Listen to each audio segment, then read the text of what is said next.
Hello students, welcome to again on Concept Online Educations, our channel, our new channel. 11th class के लिए हम लोग dimensional analysis का कुछ टॉपिक्स डिस्कस कर चुके थे, जिसमें हमने आपको बताया था कि किसी अननोन क्वांटिटीज़ की डायमेंशंस को हम किस तरीके से डिटरमाइन करते हैं। कोई अगर आपको गिविंग फार्मूला हो तो उस फार्मूले को आप चेक कैसे कर सकते हैं। How can you determine the dimensions of any physical quantities and how can you calculate the dimension, how can you analyze the either the giving formula is correct or wrong with the help of dimensional analysis.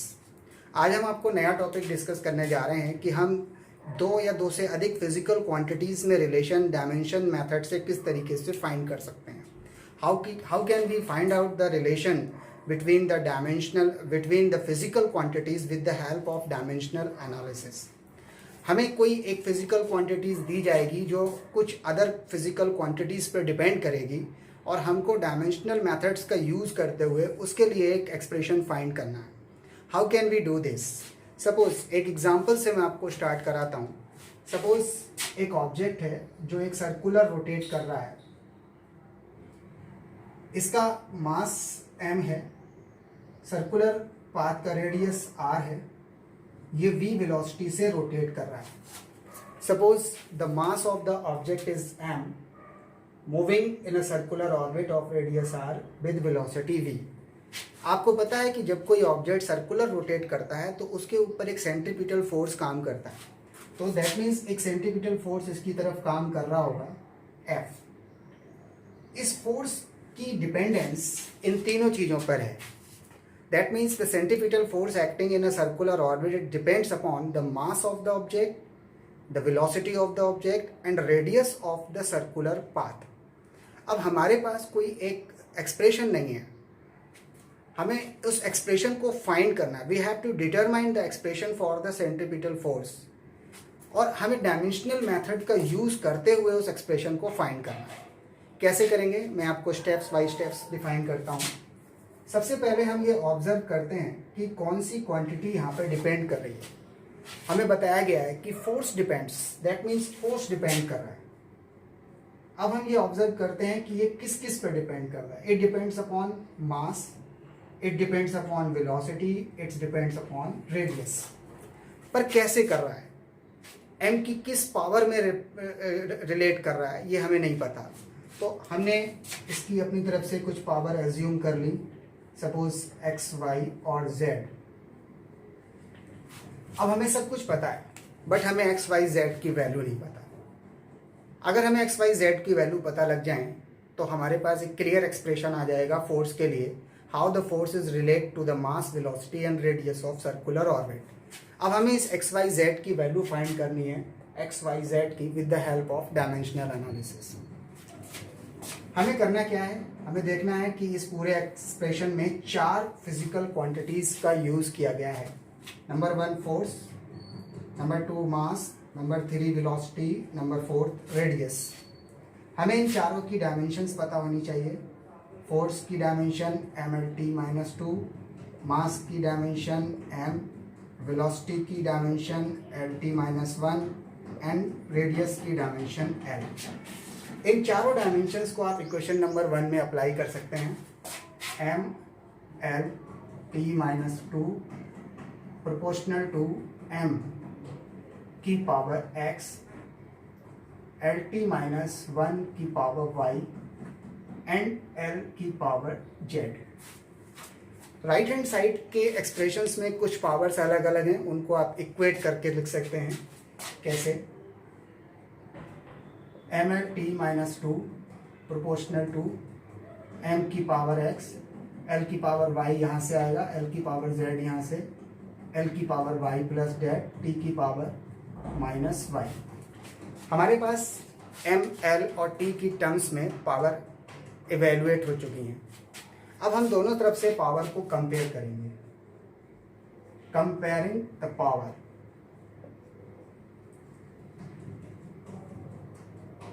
इधर m की power 1 है, इधर x है, that means x is equal to 1। इधर l की power 1 है, इधर y plus z है, that means y plus z is equal to 1। इधर t की पावर -2 है, इधर t की पावर -y है, minus y is equal to minus 2, minus minus cancel, y is equal to 2. Now we get x is equal to 1, y is equal to 2.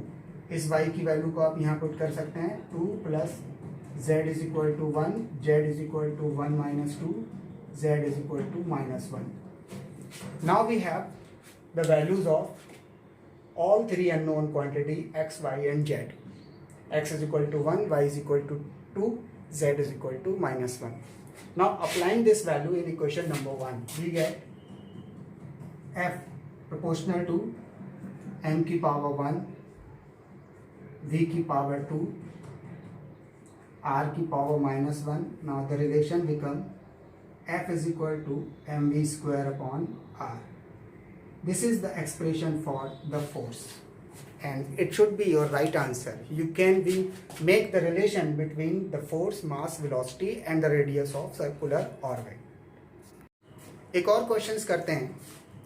Suppose एक simple pendulum है जो simple harmonic motion कर रहा है और उसका time period t, उसकी length l और ग्रेविटी g पर डिपेंड करता है.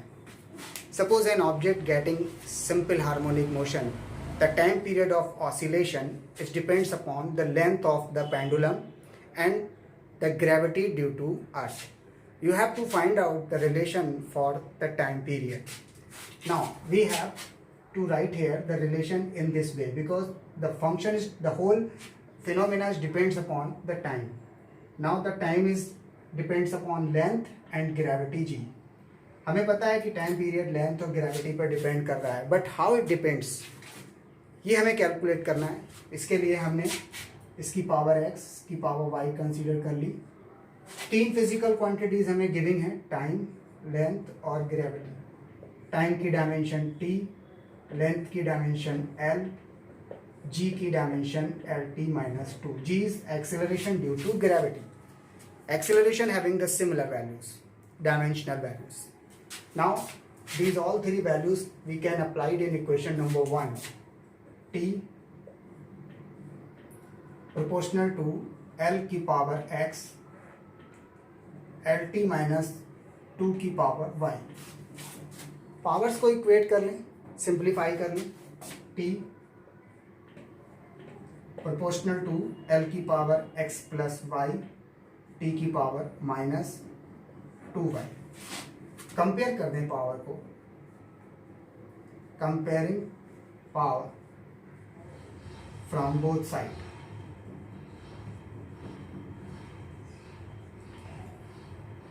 इधर l की पावर x प्लस y है, इधर l का कोई टर्म नहीं है, that means its value is equating to 0. इधर t की पावर माइनस 2y है, इधर t की पावर 1 है.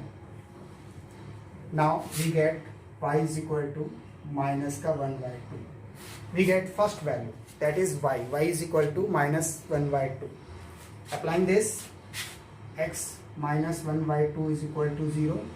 Now x is equal to 1 by 2. Now we have two values x and y. Applying in equation first.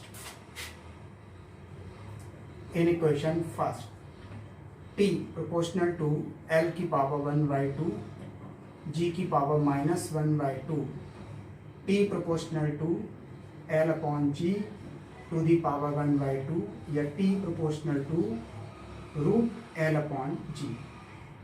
This is the expression for time period. Okay? एक बार repeat करते हैं. आपको सिर्फ ये देखना है कि कौन सा फिजिकल क्वांटिटी डिपेंड कर रही है. सपोज सिंपल हार्मोनिक मोशन के लिए इस क्वेश्चंस में ही हमने कहा कि टाइम पीरियड डिपेंड कर रहा है, तो जो डिपेंड करेगा उसको आप लेफ्ट हैंड पे लिखिए. जिन जिन क्वांटिटीज़ पे डिपेंड कर रहा है उनको राइट हैंड पे लिखिए. कैसे डिपेंड कर रहा है आपको नहीं पता, उनके लिए आप पावर एज्यूम कर लीजिए, कुछ भी x y z p q r as you consider it. जितनी भी फिजिकल क्वांटिटीज़ आपने यूज़ की है इक्वेशन में उन सब की डायमेंशंस नोट करिए. उन सब की डायमेंशंस को इक्वेशन फर्स्ट में पुट कर दीजिए. पावर को एनालाइज करिए और दोनों साइड से पावर को कंपेयर करके आप अननोन क्वांटिटीज़ की वैल्यू फाइंड कर लीजिए और उनको इक्वेशन में पुट कर दीजिए. You will get the correct relation. This is the relation. You have to calculate between the all physical quantities. There are the different kinds of the questions are giving in your books. अभी हमारा concept online channel पे हमने जो आपको topic समझाए हैं, इसका हमारा एक ग्रुप बना हुआ है जिसका हम व्हाट्सएप नंबर आपको ऑलरेडी मेंशन कर चुके हैं. उसमें हम कुछ क्वेश्चंस अपलोड करेंगे, आप उस क्वेश्चंस को ट्राई करिए. Thank you very much.